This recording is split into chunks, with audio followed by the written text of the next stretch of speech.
episode of Whispered Horror. I'm your host, Annabelle.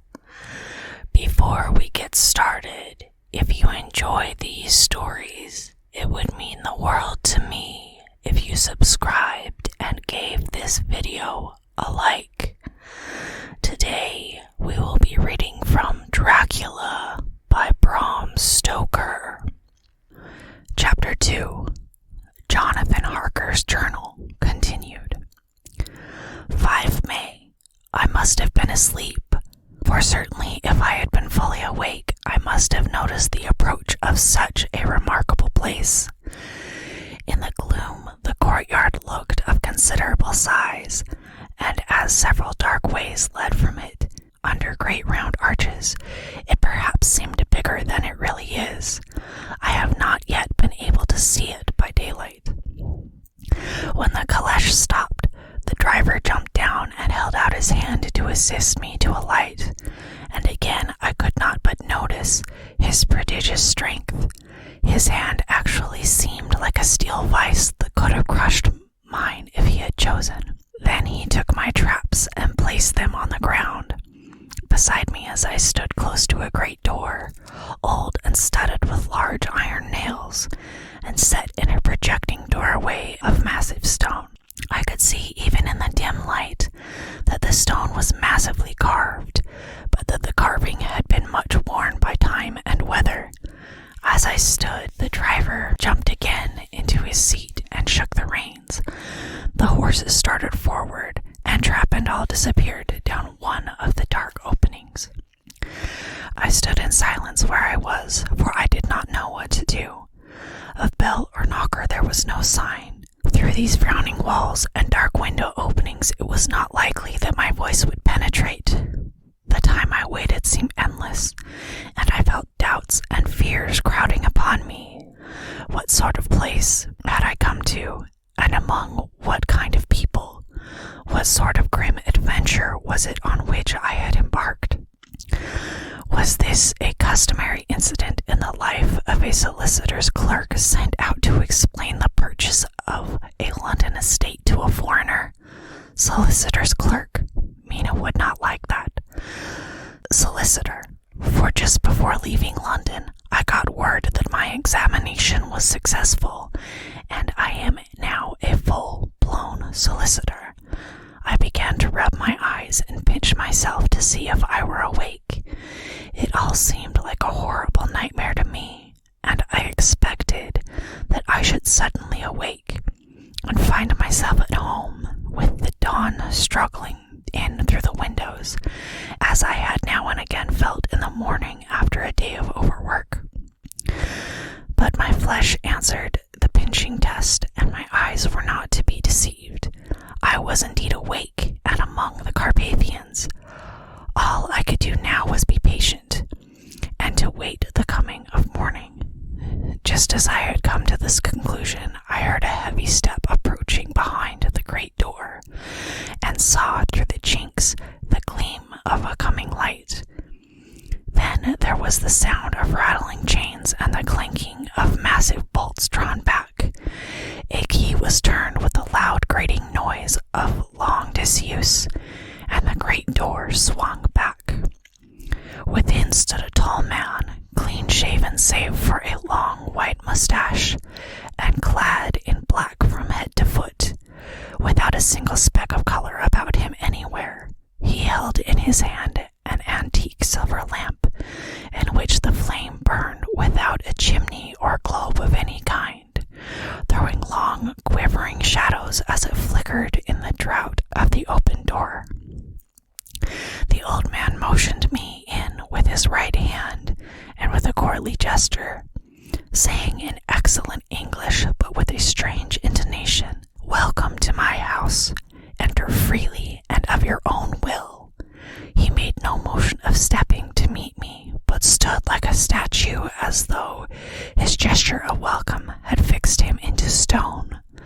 The instant, however, that I had stepped over the threshold, he moved impulsively forward, and holding out his hand, grasped mine with a strength which made me wince, an effect which was not lessened by the fact that it seemed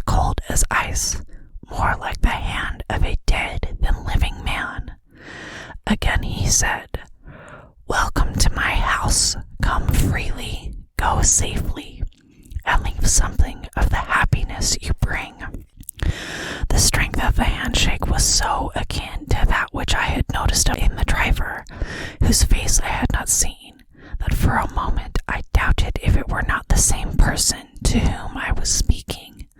So to make sure, I said interrogatively, "Count Dracula?" He bowed in a courtly way as he replied, "I am Dracula, and I bid you welcome, Mr. Harker, to my house. Come in, the night is chill, and you must need to eat and rest." As he was speaking, he put the lamp on a bracket on the wall and stepped out, took my luggage. He had carried it in before I could forestall him. I protested, but he insisted. "Nay, sir, you are my guest. It is late, and my people are not available. Let me see to your comfort myself." He insisted on carrying my traps along the passage, and then up a great winding stair, and along another great passage on whose floor our steps rang heavily. At the end of this, he threw open a heavy door, and I rejoiced to see within a well-lit room, in which a table was spread for supper, and on whose mighty hearth a great fire of logs fully replenished flamed and flared. The Count halted, putting down my bags, closed the door, and crossing the room, opened another door, which led into a small octagonal room, lit by a single lamp, and seemed without a window of any sort. Passing through this, he opened another door, and motioned me to enter. It was a welcome sight, for here was a great bedroom, well lighted and warmed, with another log fire, which sent a hollow roar up the wide chimney. The Count himself left my luggage inside and withdrew, saying before he closed the door, "You will need, after your journey, to refresh yourself by making your toilet. I trust you will find all you wish. When you are ready, come into the other room, where you will find your supper prepared." The light and warmth and the Count's courteous welcome seemed to have dissipated all my doubts and fears. Having then reached my normal state, I discovered that I was half famished with hunger, so making a hasty toilet, I went into the other room. I found supper already laid out. My host, who stood on one side of the great fireplace, leaning against the stonework, made a grateful wave of his hand to the table and said, "I pray you, be seated and sup how you please. You will, I trust, excuse me that I do not join you, but I have dined already, and I do not sup." I handed to him the sealed letter which Mr. Hawkins had entrusted to me. He opened it and read it gravely. Then, with a charming smile, he handed it to me to read. One passage of it, at least, gave me a thrill of pleasure. "I much regret that an attack of gout, from which malady I am a constant sufferer, forbids absolutely any traveling on my part for some time to come, but I am happy to say I can send a sufficient substitute, one in whom I have every possible confidence. He is a young man, full of energy and talent in his own way, and of a very faithful disposition. He is discreet and silent, and has grown into manhood in my service. He shall be ready to attend on you when you will during his stay, and shall take your instructions in all matters." The Count himself came over and took off the cover of a dish, and I fell to at once on an excellent roast chicken.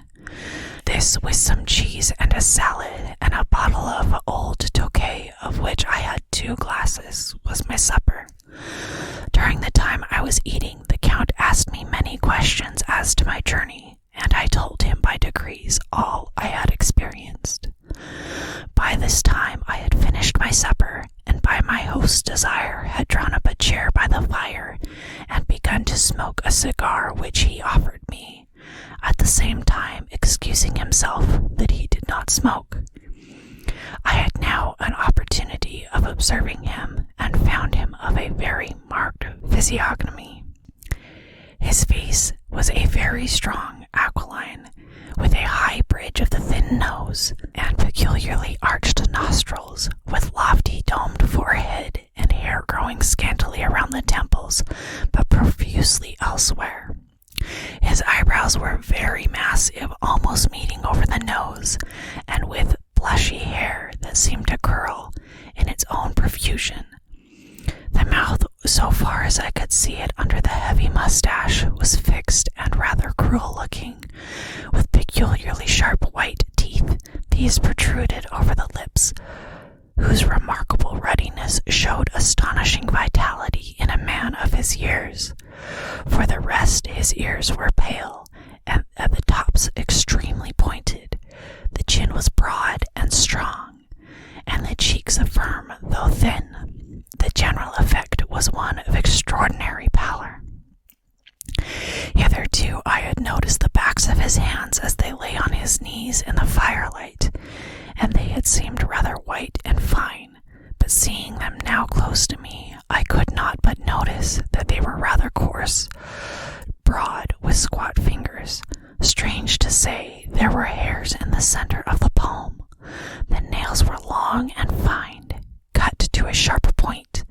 As the Count leaned over me, and his hands touched me, I could not repress a shudder. It may have been that his breath was rank, but a horrible feeling of nausea came over me, which, do what I would, I could not conceal. The Count, evidently noticing it, drew back, and with a grim sort of smile, which showed more than he had yet done his protuberant teeth, sat himself down again on his own side of the fireplace.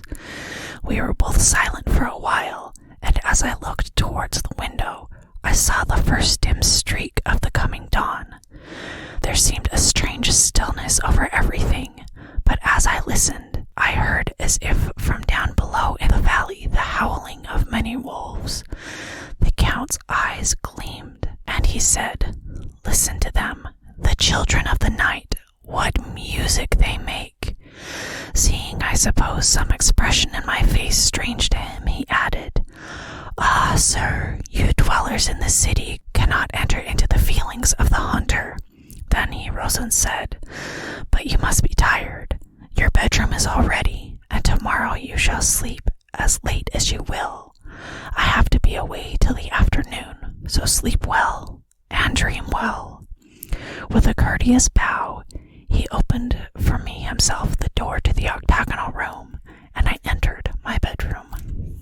I am all in a sea of wonders. I doubt, I fear, I think strange things, which I dare not confess to my own soul.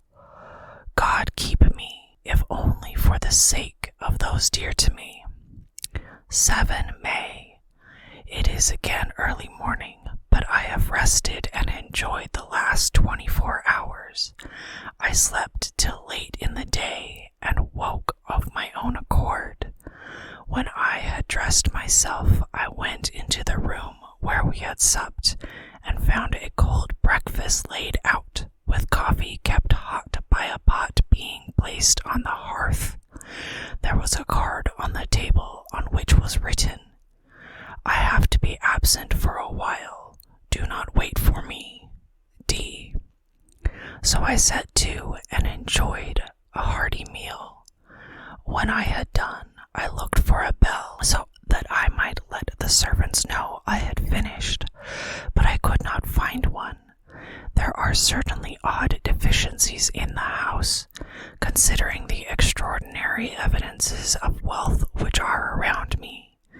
The table service is of gold, and so beautifully wrought that it must be of immense value. The curtains and upholstery of the chairs and sofas and the hangings of my bed are of the costliest and most beautiful fabrics, and must have been of fabulous value when they were made, for they are centuries old, though in excellent order. I saw something like them in Hampton Court, but they were worn and frayed and moth-eaten. But still, in none of the rooms is there a mirror. There is not even a toilet glass on my table, and I had to get the little shaving glass from my bag before I could either shave or brush my hair. I have not yet seen a servant anywhere or heard a sound near the castle except the howling of wolves. Sometime after I had finished my meal, I do not know whether to call it breakfast or dinner, for it was between 5 and 6 o'clock when I had it. I looked about for something to read, for I did not like to go about the castle until I had asked the Count's permission. There was absolutely nothing in the room, book, newspaper, or even writing materials, so I opened another door in the room and found a sort of library.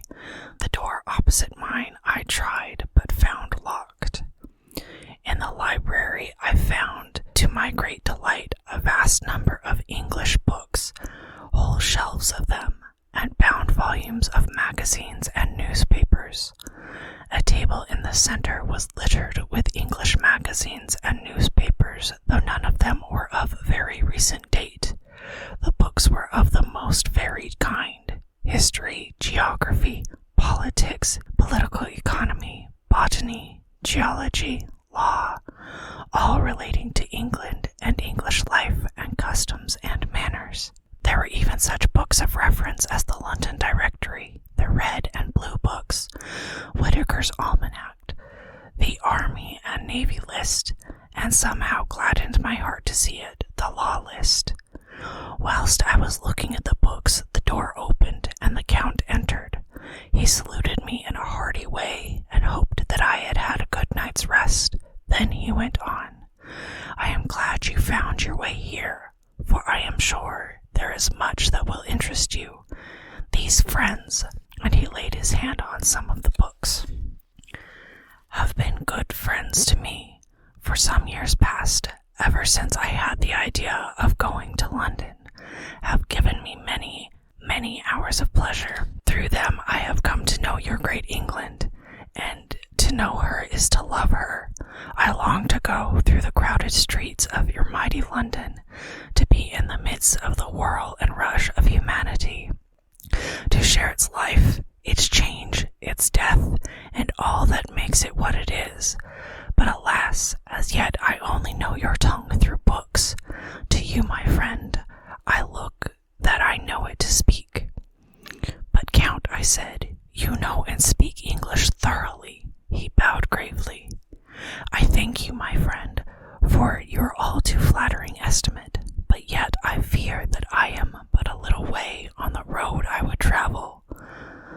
True, I know the grammar and the words, but yet I know not how to speak them.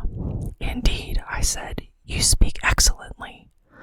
Not so, he answered. Well, I know that, did I move and speak in your London, none there are who would not know me for a stranger. That is not enough for me. Here I am noble, I'm a boyar. The common people know me, and I am master, but a stranger in a strange land. He is no one. Men know him not, and to know not is to care not for. I am content if I am like the rest, so that no man stops if he sees me, or pauses in his speaking if he hears my words. Ha ha, a stranger! I have been so long master that I would be master still, or at least that none should be master of me. You come to me not alone as agent of my friend, Peter Hawkins, of Exeter, to tell me about my new estate in London. You shall, I trust, rest here with me a while, so that by our talking I may learn the English intonation, and I would that you tell me when I make error, even of the smallest, in my speaking. I am sorry that I had to be away so long today, but you will, I know, forgive one who has so many important affairs in hand. Of course I said all I could about being willing, and asked if I might come into that room when I chose. He answered, yes, certainly, and added, you may go anywhere you wish in the castle, except where the doors are locked, where, of course, you will not wish to go.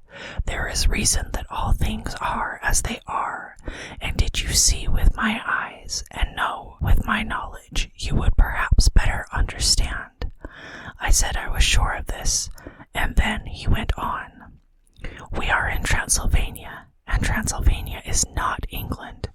Our ways are not your ways, and there shall be to you many strange things. Nay, from what you have told me of your experiences already, you know something of what strange things there may be.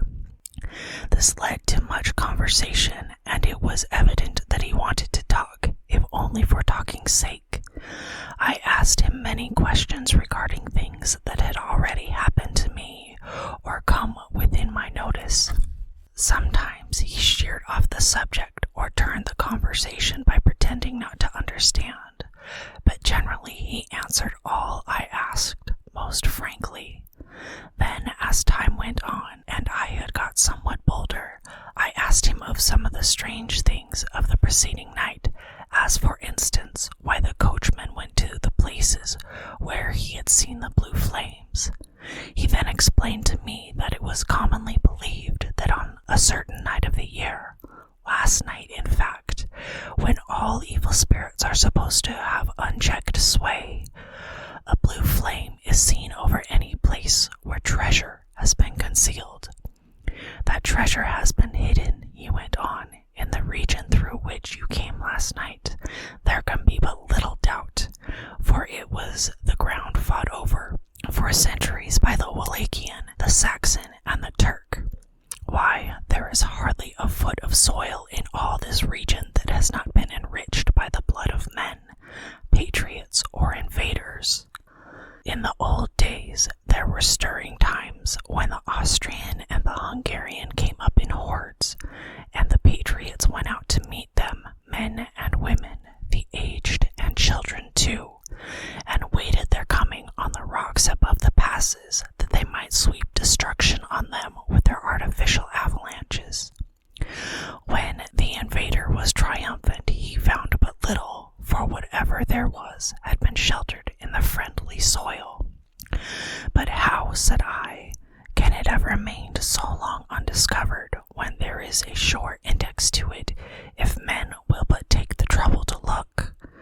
The Count smiled, and his lips ran back over his gums. The long, sharp, canine teeth showed out strangely.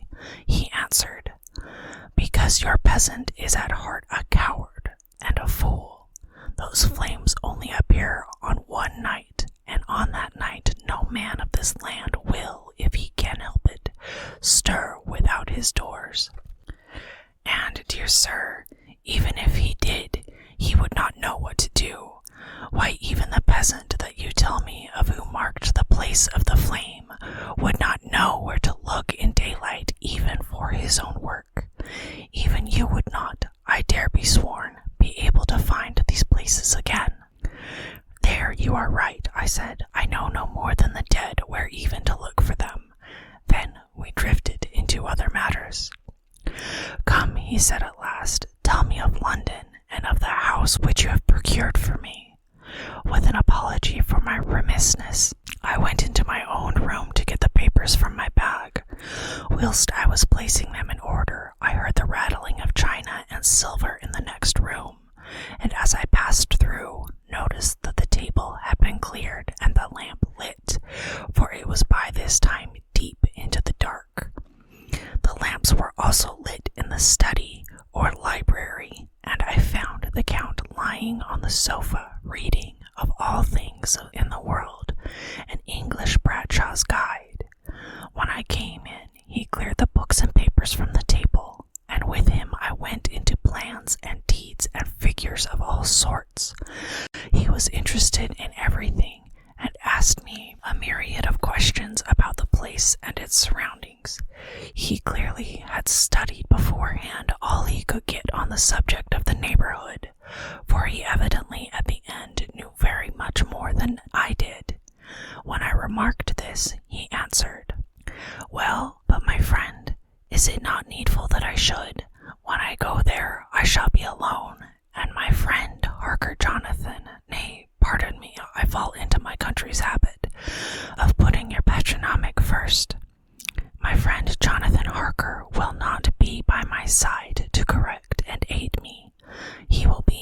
Exeter, miles away, probably working at papers of the law with my other friend Peter Hawkins. So we went thoroughly into the business of the purchase of the estate at Purfleet.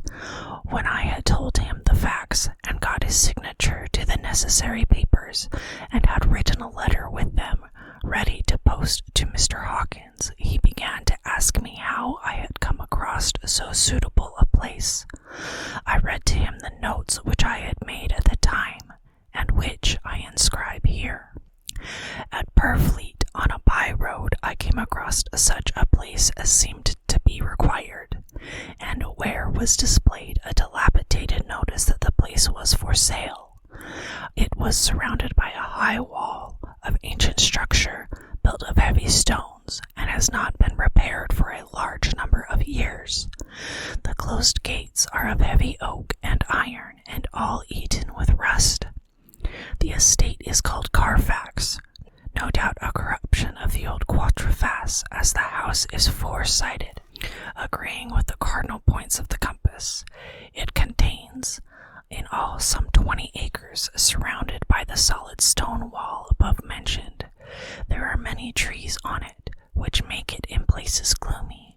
There is a deep, dark-looking pond or small lake, evidently fed by some springs, as the water is clear and flows away in a fair-sized stream. The house is very large, and of all periods back, I should say, to medieval times. For one part is of stone immensely thick, with only a few windows high up and heavily barred with iron. It looks like part of a keep, and is close to an old chapel or church. I could not enter it, as I had not the key of the door leading to it from the house, but I have taken with my kodak views of it from various points. The house had been added to, but in a very straggling way, and I can only guess the amount of ground it covers, which must be very great. There are but few houses close at hand, one being a very large house only recently added to and formed into a private lunatic asylum. It is not, however, visible from the grounds. When I had finished, he said, "I am glad that it is old and big. I myself am from an old family, and to live in a new house would kill me. A house cannot be made habitable in a day, and after all, how few days go to make up a century. I rejoice also that there is a chapel of old times. We Transylvanian nobles love not to think that our bones may lie amongst the common dead. I seek not gaiety nor mirth, nor the bright voluptuousness of much sunshine and sparkling waters which please the young and gay. I am no longer young, and in my heart, through weary years of mourning over the dead, is attuned to mirth. Moreover, the walls of my castle are broken, the shadows are many, and the wind breathes cold through the broken battlements and casements. I love the shade and the shadow, and would be alone with my thoughts when I may."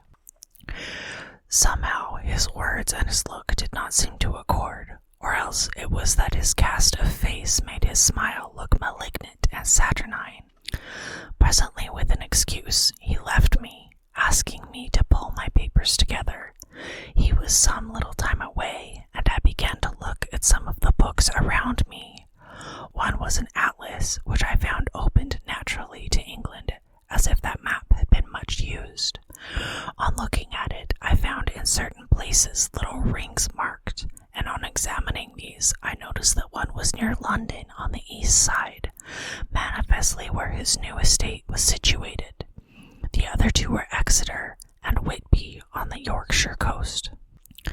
It was the better part of an hour when the Count returned. "Aha," he said, "still at your books. Good, but you must not work always. Come, I am informed that your supper is ready." He took my arm, and we went into the next room, where I found an excellent supper ready on the table. The Count again excused himself, as he had dined out on his being away from home, but he sat as on the previous night, and chatted whilst I ate. After supper I smoked as on the last evening, and the Count stayed with me,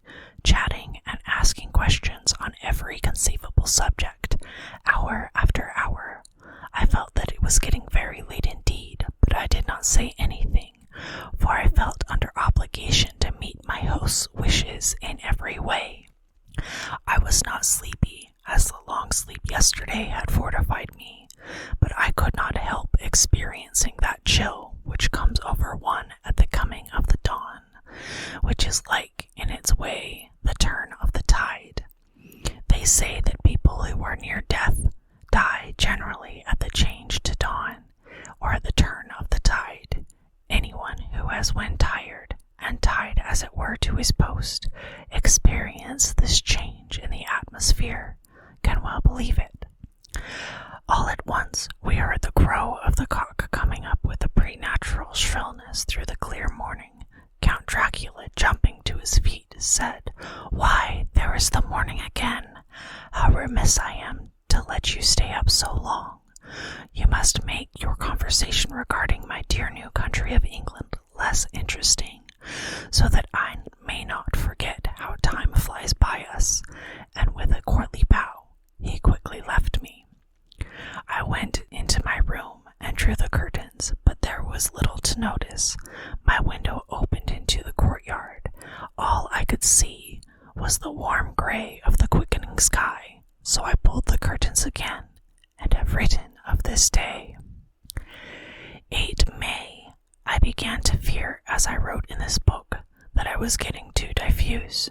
But now I am glad that I went into detail from the first, for there is something so strange about this place and all in it that I cannot but feel uneasy. I wish I were safe out of it, or that I had never come. It may be that this strange night existence is telling on me, but would that that were all. If there were anyone to talk to, I could bear it, but there is no one. I have only the Count to speak with, and he, I fear, I am myself the only living soul within the place. Let me be prosaic so far as facts can be. It will help me to bear up, and imagination must not run riot with me. If it does, I am lost. Let me say at once how I stand, or seem to. I only slept a few hours when I went to bed, and feeling that I could not sleep any more, I got up. I had hung my shaving glass by the window and was just beginning to shave. Suddenly I felt a hand on my shoulder and heard the Count's voice saying to me, "Good morning." I started, for it had amazed me that I could not see him, since the reflection of the glass covered the whole room behind me.